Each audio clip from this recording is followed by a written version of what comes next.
Hi, welcome back to Wish as we read chapters 6 and 7. Chapter 6.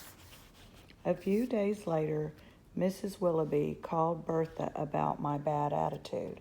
That day in school, she had asked me if I had 2/3 of a piece of pie and I wanted to give half to my sister.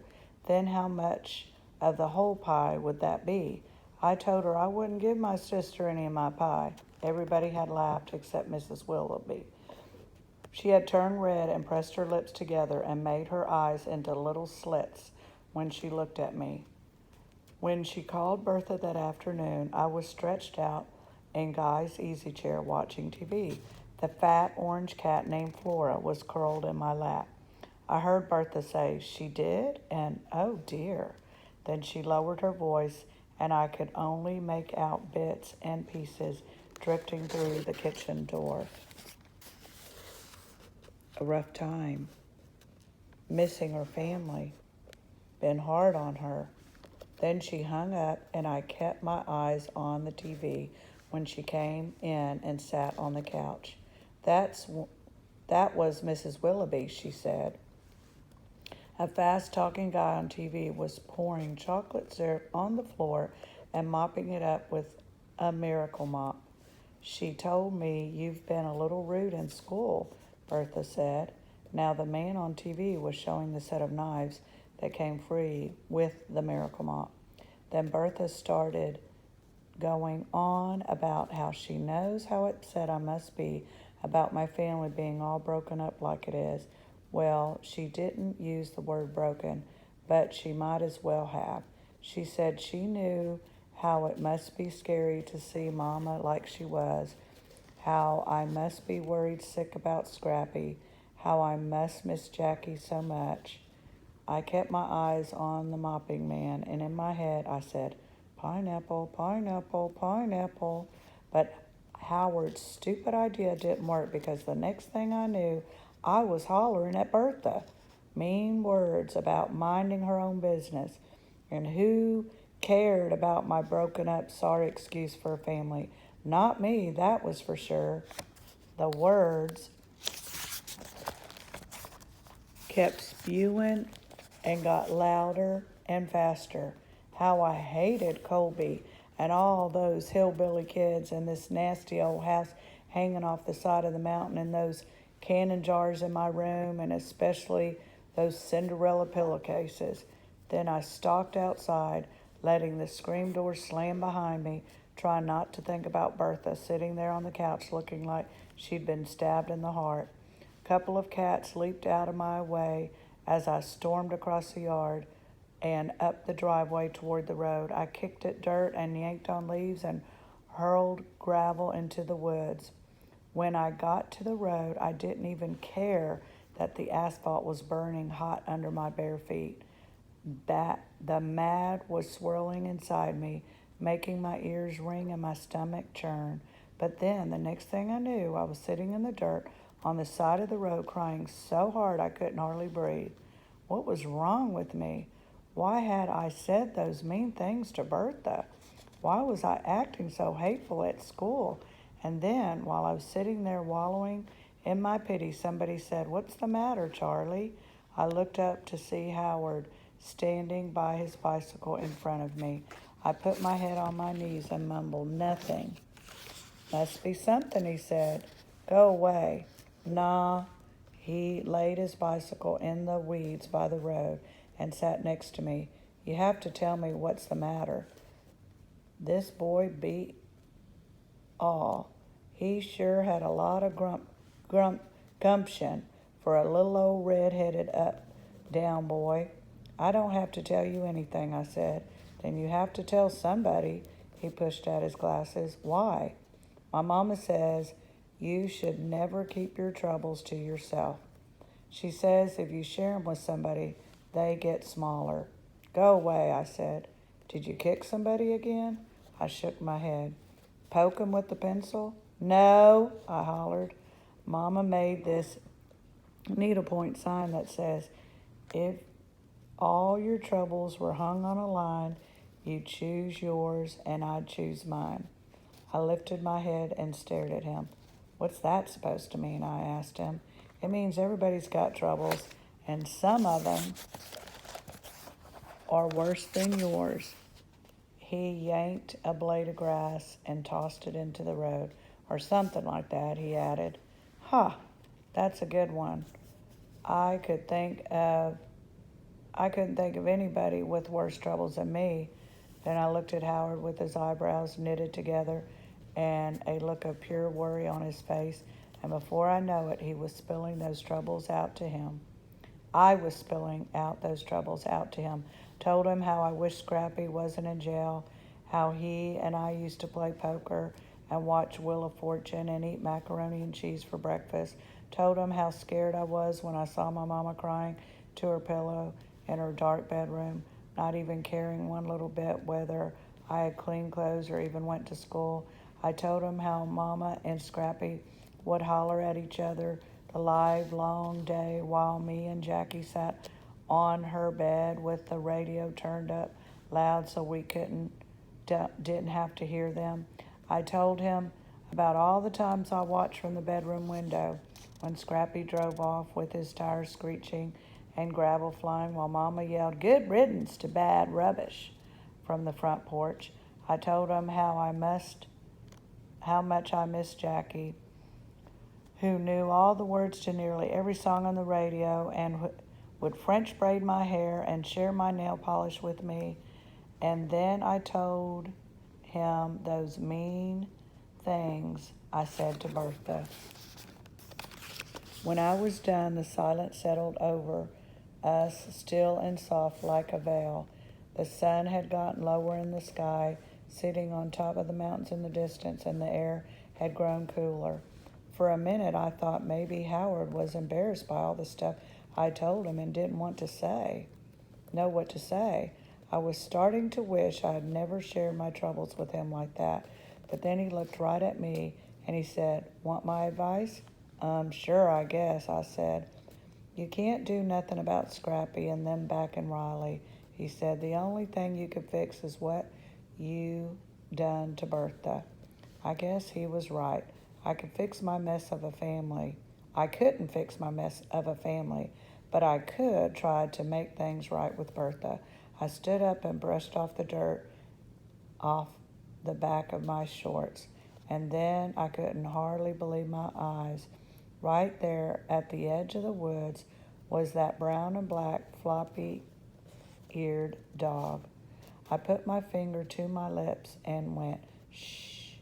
The dog was watching me with his head cocked to the side. "Don't move," I whispered to Howard.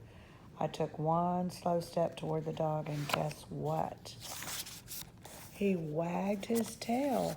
2 tiny little wags. That dog liked me. "Hey, fella," I said, taking another step. Then, wouldn't you know it, a car came roaring the road and whizzed past us, and that dog darted off into the woods. I stamped my foot. Dang it! I'd almost forgotten Howard was there when he said, "I've seen that dog before. He's mine," I said. "Really?" "Well, he's gonna be. I bet he's full of ticks," he said, "and he might have the mange. Stray dogs have the mange." "So what?" I said. "His name is Wishbone." The minute I said that, it felt right. Wishbone. That was the perfect name for my dog. "I'm going to catch him," I said. "Then I'll bathe him and get the ticks off him and teach him tricks and let him sleep in the bed with me." "I'll help you catch him," Howard said, picking his bike up out of the weeds. "You will?" "Sure." Suddenly, Howard seemed different. He didn't seem so much like a nosy up-and-down boy nagging me to death about being my backpack buddy. He seemed more like somebody being nice to me, somebody I had shared my troubles with. I watched him get on his bike and pedal off towards his house. Then I called, "Bye, Wishbone," into the woods before I hurried up the road to make things right with Bertha. Chapter 7. By the time I got home, it was getting dark. Gus's old rattle trap of a car was in the driveway, and the smell of spaghetti sauce drifted through the screen door. My feet felt like cinder blocks as I made my way across the yard toward the house. More than anything, I wanted to just go on back to my room and pretend like this day had never happened, but I didn't. I put one cinder block foot in front of the other until I was on the back porch where Gus and Bertha sat gazing at the mountain view. "Hey," I said, and my voice sounded like a sniffling baby. I kept my eyes on the leaf-covered floorboards of the porch. "Hey there," Gus said. I couldn't look at Bertha, but her silence smacked me hard. I sat down and studied the fading hearts and stars I'd drawn on my arm. From somewhere way down in the woods, a bullfrog croaked, sending his deep-throated call echoing out into the cool evening air. I counted to 3 in my head, and then I said, "I'm sorry, Bertha." Then I did what I told myself I definitely would not do. I cried, and I swear I could not stop no matter how much I wanted to. The worst part was that I couldn't get myself to tell Bertha those things I practice in my head, like how I didn't mean to holler at her, how I don't hate this house perched on the mountainside with Pegasus up there shining over the porch, how those canning jars don't bother me one little bit, and most of all, how I love Cinderella, because who doesn't? But all I did was cry. Then Bertha was kneeling in front of me with her warm hand on my ink-stained arm. "You are a blessing in this house, Charlie," she said. "A blessing?" She should have called me mean and hateful and dumb and sorry, but she called me a blessing. Then Gus stood up and said the perfect Gus thing. "Let's have some of that blackberry cobbler before supper." So that's what we did. The 3 of us sat on the porch as the stars were beginning to twinkle up in the Carolina sky and ate blackberry cobbler before supper. And while Bertha told us about how her friend Rainsign backed her car into the flagpole at the post office that afternoon and then just drove off like nothing had ever happened, an acorn dropped from the branches of the oak tree hanging from the porch and fell right at my feet. I nearly spilled my cobbler when I jumped up and grabbed it. I almost let that day slip by without making my wish, and now here came an acorn like it was dropped right down from heaven. I hesitated, but then I went on and did what I had to do.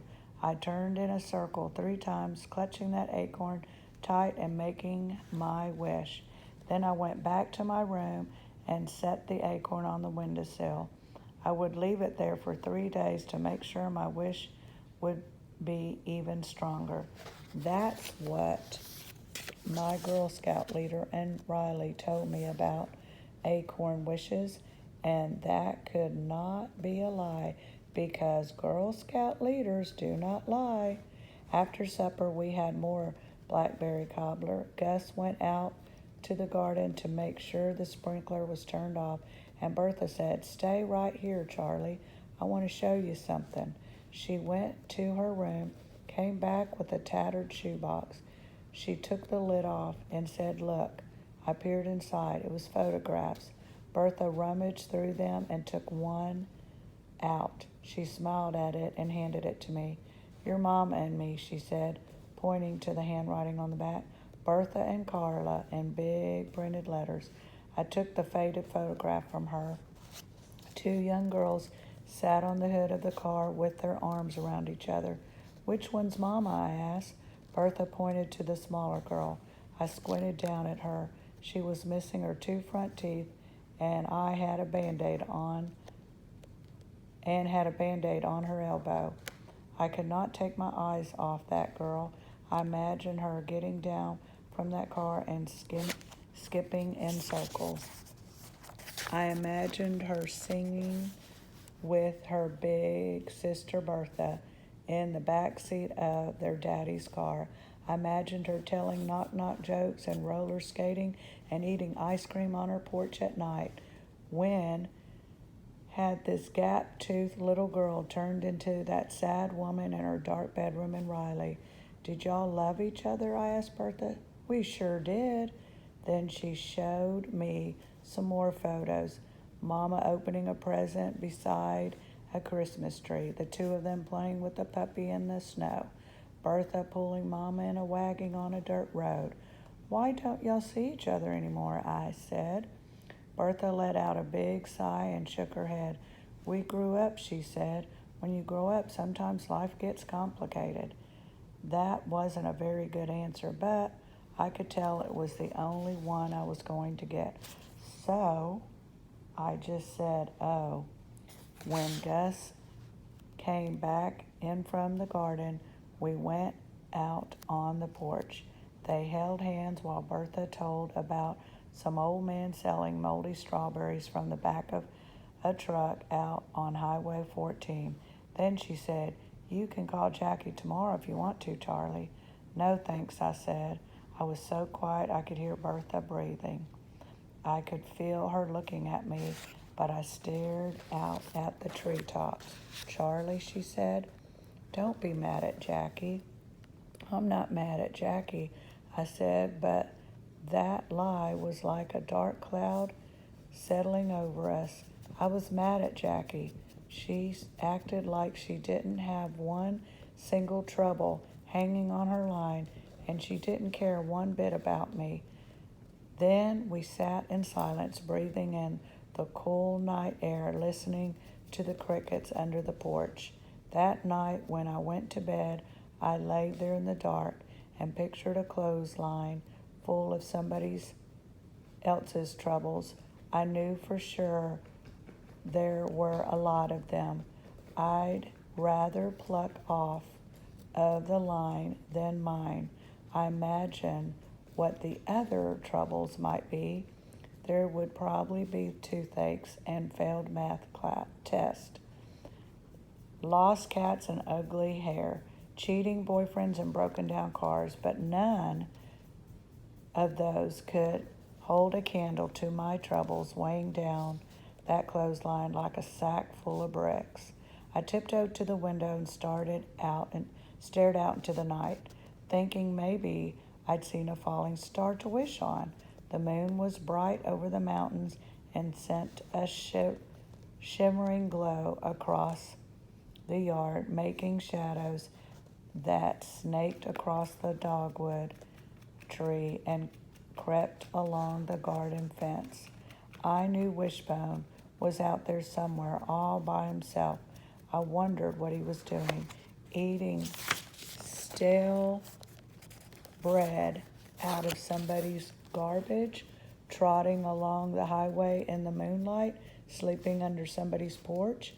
I hoped Gus wasn't right about Wishbone wanting to be a stray, but I remembered how he had wagged his tail at me that day. He liked me. I was sure of it, and it was mine, and he didn't have to be stray anymore. I bet he would love me. I clasped my hands together like I was praying and whispered into the darkness, please come back, Wishbone.